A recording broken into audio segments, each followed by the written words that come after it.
Okay, so I'm starting this look with MAC Paint Pot in soft ochre, and I'll put that all over the mobile lid and then even up to the brow, just so everything's gonna wear well and blend easy and just look a little more pigmented. As you can see, I'm also pulling it under the lower lash line.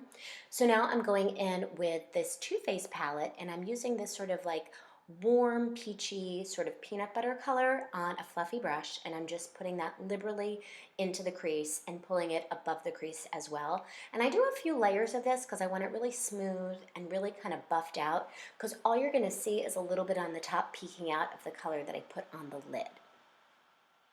So now the lid color is going to be this sort of warm purpley cranberry color, and I'm taking a flat shader brush. This happens to be a MAC 239, but any kind of dense brush just to kind of pack the color on and just lay it down. And you want to get that all the way up on the mobile lid, right to where the crease starts.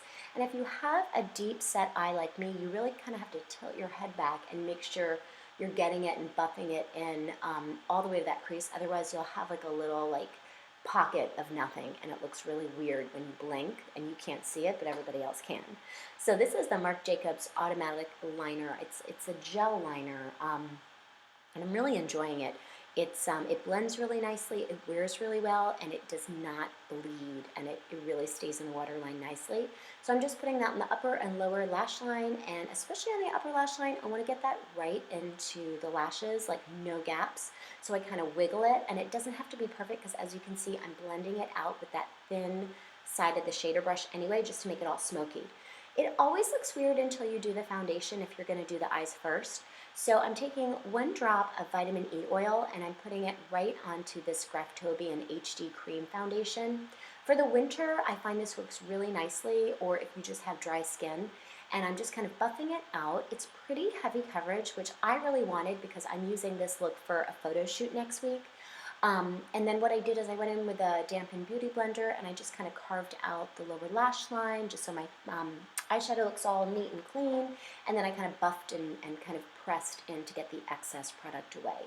So this is the Graftobian HD Cream Foundation as well. This is just a darker set of shades. And I'm using these to kind of contour and bronze. I do my forehead right by the hairline because that can help give the illusion of a slightly smaller forehead. And I have enough forehead for everybody on the planet, so I'm just trying to make that look a little smaller. And then I'm going into the natural hollows of my cheeks and around the temples and that sort of thing, just to give my my heavy coverage foundation a little bit of depth and dimension. Now this is an IT Cosmetics Bye Bye Under Eye Concealer, and I like to use it with my finger because it's pretty thick and very pigmented, so the heat of your finger will kind of warm it up and help it spread. And then I'll go back in with a dampened beauty blender, and I'll just kind of like press it in so that it just kind of blends nicely. Like, I don't want to wipe it away, you just are very lightly kind of blend it all in. So you don't want to see where one stops and the other one starts. You want it to look really blended. And then I did a little bit of the Laura Mercier powder, the translucent powder, and then I just kind of brushed it away. This blush, oh my goodness, it's my new favorite blush. I don't know where it's been all of my life. It's nothing new. It's MAC Mocha, and I think it goes really well with these eyes and the lip that I'm going to do. I actually saw Mickey Contractor, who's a MAC makeup artist, use it with also this lip color called Mehr, N-E-H-R, which he also created. And it goes so well, so that's kind of how I got the idea to put it together. But they are just two things that I have that I absolutely love together. And then this is Plum Lip Liner, which is a new one for me. I was always using like Soar and Whirl. This is just one more notch darker. And then I'm using it on the edges of the lips, as you can see, just to kind of carve it out. A little bit of a pressed powder. This is just a light color that I'm using below the brows, which I previously filled in. You saw that. Nothing special.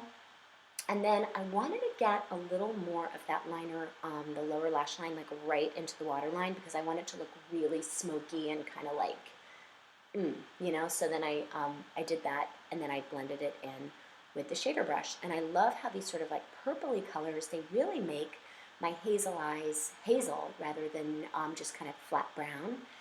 And then lots and lots of mascara on curled lashes. And I do a lot of coats because it really gives that illusion of a much heavier, thicker set of lashes, which I do think you need when you have this amount of eye makeup on. Thanks so much for watching, guys. I'll see you in the next one.